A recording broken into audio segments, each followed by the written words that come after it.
So hello guys, welcome back to my channel. और आज का वीडियो काफ़ी इंपॉर्टेंट होने वाला है क्योंकि आज की इस वीडियो में हम बात करने वाले हैं ऐसे जीके एमसीक्यू जो कि पेपर में पूछे जा चुके हैं और काफ़ी इंपॉर्टेंट है। तो यहाँ सभी क्वेश्चंस के आंसर आपको अच्छी तरह से याद में रख लेना है क्योंकि सभी क्वेश्चन इंपॉर्टेंट है। सो शुरुआत करते हैं आज के हमारे इस जीके एमसीक्यू। तो सबसे पहला प्रश्न है, स्कर्वी रोग किसकी कमी से होता है? तो वो होता है विटामिन सी की कमी से। अगर हमारे शरीर में विटामिन सी की कमी होती है तो हमें स्कर्वी नामक रोग हो सकता है। अगला प्रश्न है कि आयोडीन की कमी के कारण होने वाला रोग कौन सा है? तो वो होता है घेंगा रोग। घेंगा रोग होता है हमारे गले में जो कि थायराइड ग्रंथि को ये ग्रसित करता है। तो आयोडीन की कमी से हमें घेंगा नामक रोग होता है। अगला प्रश्न है, ब्लड कैंसर को आमतौर पर किस नाम से जाना जाता है? तो इसका सही जवाब हो जाएगा ल्यूकेमिया। ब्लड कैंसर को हम आमतौर पर ल्यूकेमिया नाम से जानते हैं। अब अगला प्रश्न है, निमोनिया रोग मानव शरीर के किस अंग को ग्रसित करता है? तो वो करता है फेफड़े को। निमोनिया रोग मानव शरीर में फेफड़े अंग को ग्रसित करता है। अगला प्रश्न है, निम्नलिखित की कमी से होने वाला रोग कौन सा, यानी किसकी कमी से होने वाला रोग जो है वो एनीमिया है? तो वह है लोहा। लोहा की कमी से होने वाला जो रोग है वो एनीमिया रोग है। अगला प्रश्न है, विटामिन सी का सबसे अच्छा स्रोत कौन सा है? तो इसका सही जवाब हो जाएगा आंवला। आंवला जो है वो विटामिन सी का सबसे अच्छा स्रोत माना जाता है। अगला प्रश्न है, पेट्रोलियम से प्राप्त होने वाला मोम कौन सा है? तो इसका सही जवाब है पैराफीन। पैराफीन जो है वो पेट्रोलियम से प्राप्त होने वाला मोम है। इम्पोर्टेंट प्रश्न है, इसे अच्छी तरह से याद में रख लेना है, कई बार क्वेश्चन पेपर में पूछा जा चुका है। अगला प्रश्न है, भारत की संविधान सभा किसके अनुसार गठित की गई? तो सही जवाब है कैबिनेट मिशन योजना के अंतर्गत भारत की संविधान सभा गठित की गई थी। अगला प्रश्न है, चित्रा उपन्यास किसके द्वारा लिखा गया है? तो इसका सही जवाब है रविन्द्रनाथ टैगोर द्वारा लिखा गया है चित्रा उपन्यास। अगला प्रश्न है, 27 दिसंबर 1911 में पहली बार जन गण मन कहाँ गाई गई थी? तो इसका सही जवाब है कोलकाता में। 27 दिसंबर 1911 में पहली बार जन गण मन जो है वो कोलकाता में गाई गई थी। अगला प्रश्न है, भारत में सिविल सेवाओं का सूत्रपात किसने किया? सही जवाब है लॉर्ड कार्नवालिस ने किया था भारत में सिविल सेवाओं का सूत्रपात। अगला प्रश्न है, अमृत बाजार पत्रिका की स्थापना किसने की? तो वो है शिशिर कुमार घोष ने। अमृत बाजार पत्रिका की स्थापना की थी शिशिर कुमार घोष ने। अगला प्रश्न है, अमेरिका में फ्री हिंदुस्तान अखबार किसने शुरू किया था? तो इसका सही जवाब है तारकनाथ दास ने फ्री हिंदुस्तान अखबार शुरू किया था। अगला प्रश्न है, निम्न में से किसने सर्वप्रथम प्रेस सेंसरशिप लागू की थी? तो इसका सही जवाब हो जाएगा ऑप्शन नंबर ए वेलेस्की। वेलेस्की ने सर्वप्रथम प्रेस सेंसरशिप लागू की थी। अगला प्रश्न है, निम्न में से किसके अंतर्गत भारत में सर्वप्रथम सर्वोच्च न्यायालय की स्थापना हुई? तो वह रेगुलेटिंग एक्ट 1773 के अंतर्गत भारत में सर्वोच्च न्यायालय की स्थापना हुई थी। अगला प्रश्न है, बनारस हिंदू विश्वविद्यालय के संस्थापक कौन थे? तो वह मदन मोहन मालवीय थे बनारस हिंदू विश्वविद्यालय के संस्थापक। अगला प्रश्न है, guilty man of India's partition पुस्तक के लेखक कौन है? तो वो है डॉक्टर राम मनोहर लोहिया है guilty man of India's partition. अगला प्रश्न है, निम्नलिखित में से किसने सोमप्रकाश नामक समाचार पत्र शुरू किया था? तो सही जवाब है ईश्वर चंद्र विद्यासागर ने सोमप्रकाश नामक समाचार पत्र शुरू किया था। अगला प्रश्न है निम्नलिखित में से किसने सुबह आज़ादी नामक कविता लिखी? तो वो थे फैज अहमद फैज ने सुबह आज़ादी नामक पुस्तक लिखी थी। अगला प्रश्न है गोल्डन ग्रेस होल्ड नामक कविता संग्रह की रचयिता निम्नलिखित में से कौन है? तो वो है सरोजिनी नायडू। अगला प्रश्न है निम्नलिखित अंग्रेज शासकों में से समाचार पत्रों पर से प्रतिबंध हटाने का श्रेय किसे जाता है? तो वो है चार्ल्स मेटकाफ को जाता है। अगला प्रश्न है the man who divided India पुस्तक के लेखक कौन थे? तो वो है रफ़ीक जकारिया ने लिखा था the man who divided India. अगला प्रश्न है नालंदा विश्वविद्यालय किस लिए प्रसिद्ध था? तो वो था बौद्ध धर्म दर्शन के लिए था नालंदा विश्वविद्यालय प्रसिद्ध। अगला प्रश्न है एशियाटिक सोसाइटी ऑफ बंगाल के संस्थापक कौन थे? तो वो थे sir William Jones, Asiatic Society of Bengal के संस्थापक। अगला प्रश्न है मुस्लिमों का पवित्र शहर मक्का किस देश में है? तो वो है सऊदी अरब में। याद रखना है मुस्लिमों का पवित्र शहर मक्का जो है वो सऊदी अरेबिया में है। अगला प्रश्न है चीन की द ग्रेट वॉल का निर्माण किसने कराया था?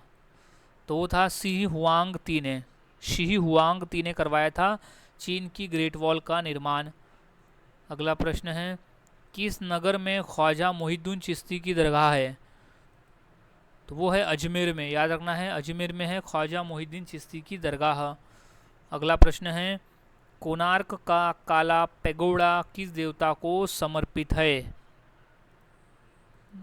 तो वो है सूर्य भगवान को समर्पित है कोणार्क का काला पैगोडा। अगला प्रश्न है चूहों के मंदिर के नाम से विख्यात मंदिर कौन सा है? तो वो है करनी माता का मंदिर। चूहों के मंदिर के नाम से विख्यात है करनी माता का मंदिर। अगला प्रश्न है दिलवाड़ा का जैन मंदिर किस राज्य में स्थित है? तो वो है राजस्थान राज्य में। तो ऑप्शन नंबर सी सही जवाब हो जाएगा। अगला प्रश्न है कामाख्या मंदिर भारत के किस आधुनिक राज्य में स्थित है? तो वो है असम राज्य में स्थित है कामाख्या मंदिर। अगला प्रश्न है कौन सा स्थान ब्रह्मा के मंदिर तथा पशुओं के मेले के लिए प्रसिद्ध है? तो सही जवाब है पुष्कर। अगला प्रश्न है प्रसिद्ध शिलोत्कर्ण कैलाश मंदिर कहाँ स्थित है? सही जवाब है एलोरा में है प्रसिद्ध शिलोत्कर्ण कैलाश मंदिर। अगला प्रश्न है विश्व प्रसिद्ध दांत का मंदिर कहाँ स्थित है?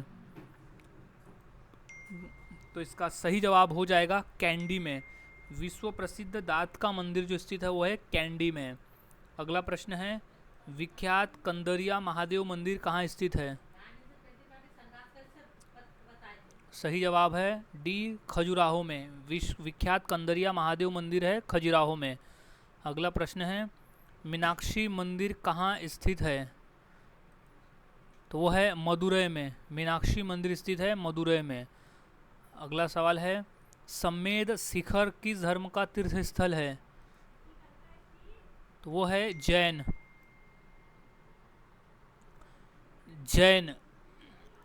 अगला प्रश्न है महाबलीपुरम के रथ मंदिर का निर्माण किसने कराया था?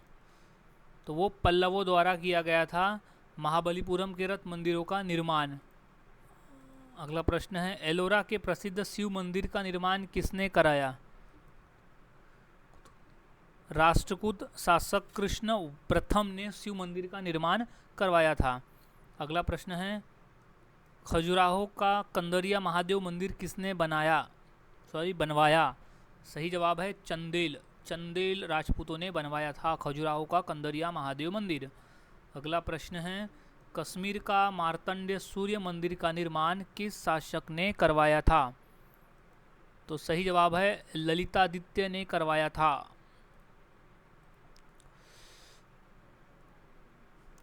अगला प्रश्न है कोणार्क मंदिर का निर्माण किस वंश के शासकों द्वारा कराया गया था? तो सही जवाब है पूर्वी गंग वंश के शासकों द्वारा करवाया गया था कोणार्क मंदिर का निर्माण। अगला प्रश्न है, मंदिरों की उत्तरी शैली किस नाम से जानी जाती है? तो वो नागर नाम से जानी जाती है मंदिरों की उत्तरी शैली। अगला प्रश्न है, हरिद्वार स्थित हर की पौड़ी का निर्माण किसने कराया था? तो वो राजा विक्रमादित्य ने करवाया था। अगला प्रश्न है, कोणार्क के सूर्य मंदिर का निर्माता कौन है?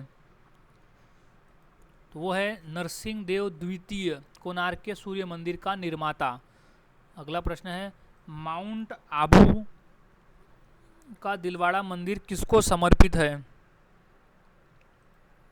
तो वो है जैन तीर्थकर को समर्पित है माउंट आबू का दिलवाड़ा मंदिर। अगला प्रश्न है, गोमतेश्वर मंदिर कहाँ स्थित है? तो वो है श्रवण बेलगोला में स्थित है गोमतेश्वर मूर्ति। अगला प्रश्न है, परमाणु परीक्षण स्थल पोखरण किस राज्य में स्थित है? तो है राजस्थान राज्य में। अगला प्रश्न है, भारत में सबसे बड़ा गुंबद गोल गुंबज किस राज्य में स्थित है? तो वह है कर्नाटक में स्थित है गोल गुंबज। अगला प्रश्न है, कोलकाता स्थित विक्टोरिया महल का निर्माण किसने कराया? तो वो लॉर्ड कर्जन ने कराया था कोलकाता स्थित विक्टोरिया महल का निर्माण। अगला प्रश्न है, कार्बेट नेशनल पार्क किस जिले में स्थित है? तो सही जवाब है नैनीताल में स्थित है कार्बेट नेशनल पार्क। अगला प्रश्न है, चित्तौड़ के दुर्ग में विजय स्तंभ का निर्माण किसने कराया था? तो राणा कुंभा ने करवाया था।